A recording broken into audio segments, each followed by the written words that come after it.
Teamfighting is a complex and multifaceted skill in competitive PUBG. To break it down, I'll be using several theoretical examples as well as a couple real ones. My previous video about playing from the edge mentioned teamfighting advantages as one of the benefits, and I want to explain what I mean by that in this video, and in doing so, explain my theory behind teamfighting overall. So the first thing I want to discuss is a few terms.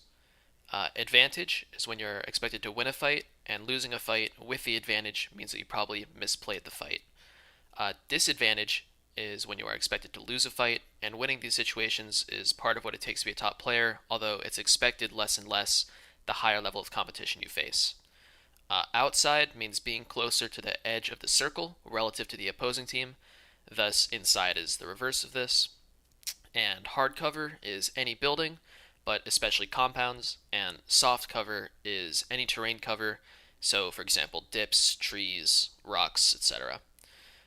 So what exactly gives you the advantage in a team fight? And in a word, positioning. So then, what positions are the most advantageous for team fighting? That alone depends on many things, but there are three major rules that you'll want to keep in mind. So the first rule is cover.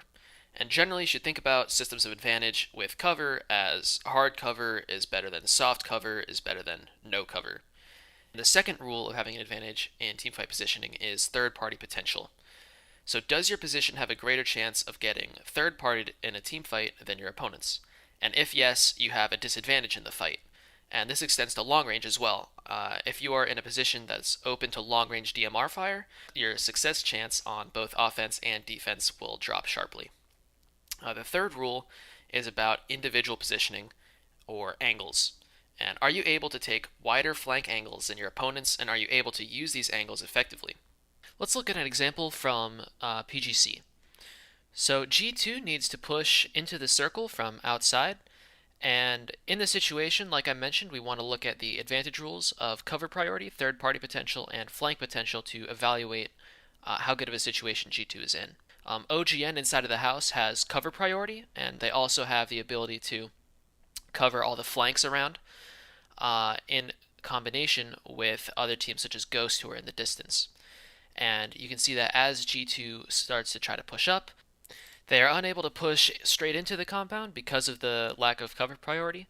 And not only that, but they're getting torn apart by another team on the side because they have too much risk of third-party potential in their position.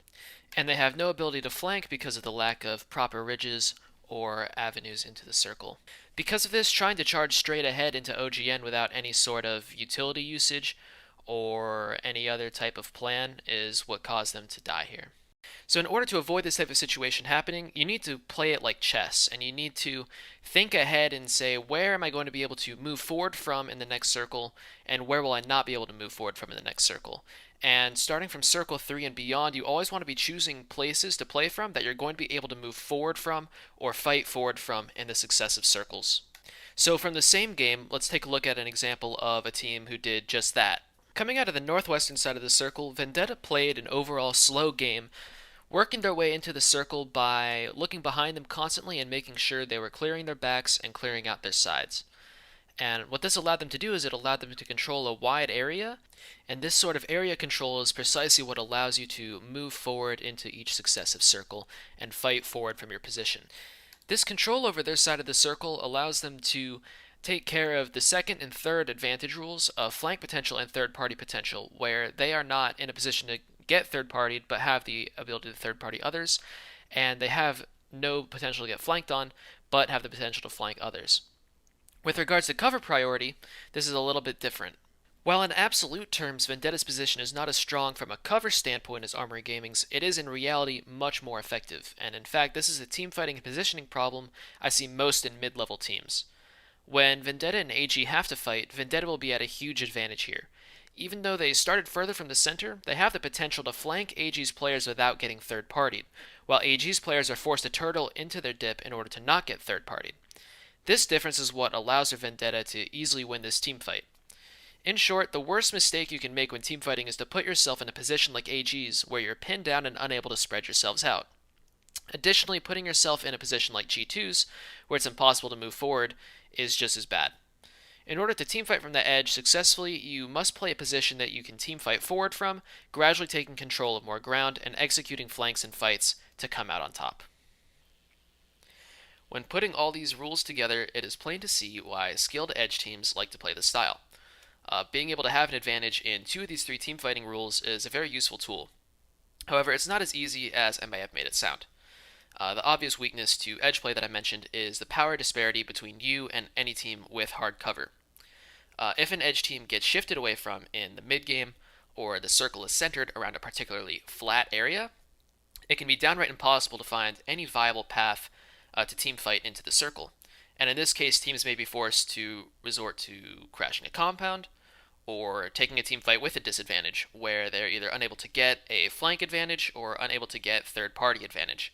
And this usually spells death for the team, or at the very least will result in several dead teammates. Even discarding all that, playing the edge is a very technically demanding playstyle, and it will often tax an IGL's mental more than playing center. So always needing to think of not only rotation styles of enemy teams, but also terrain advantages around every part of the map can be extremely challenging.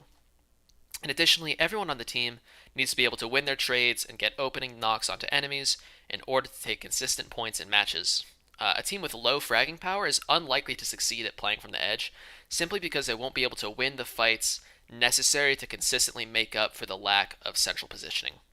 With all that out of the way, I'll discuss individual positional play. Although every member of the team should ideally be able to pull their weight in every role, people do fall into boxes with what they are best at. So I think the best way to illustrate this is I'll give some examples from the players on the NPL team I coached last year to explain a few of the many possible positions in the game. So try to extrapolate some of these to either the positions that you think you like to play or thinking about how you want your teammates to play. Dtreat's role changed a bit over the course of the year. In the first two phases, he played a long-range DMR support role, whose job was to call out positions of enemies for our flankers, and then he would also try to headshot and out-trade anyone who was peeking him down the middle.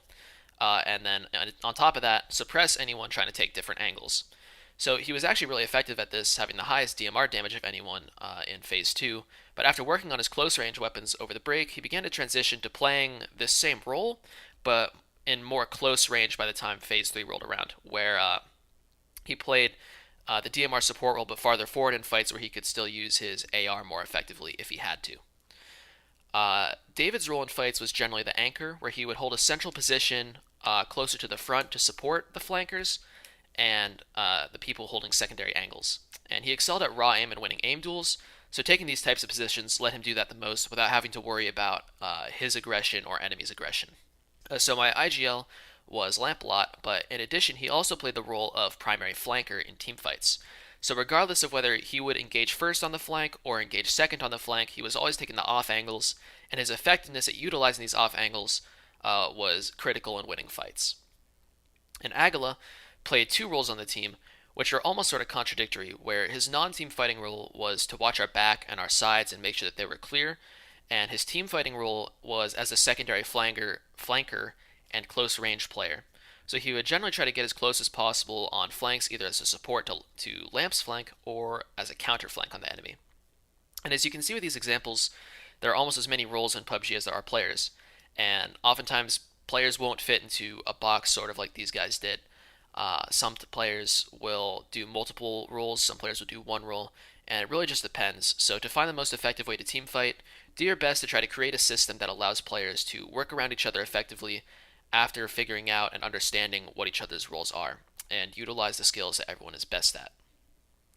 With communication, communication is so important in PUBG, and I really can't stress that enough, perhaps more so in teamfighting than anywhere.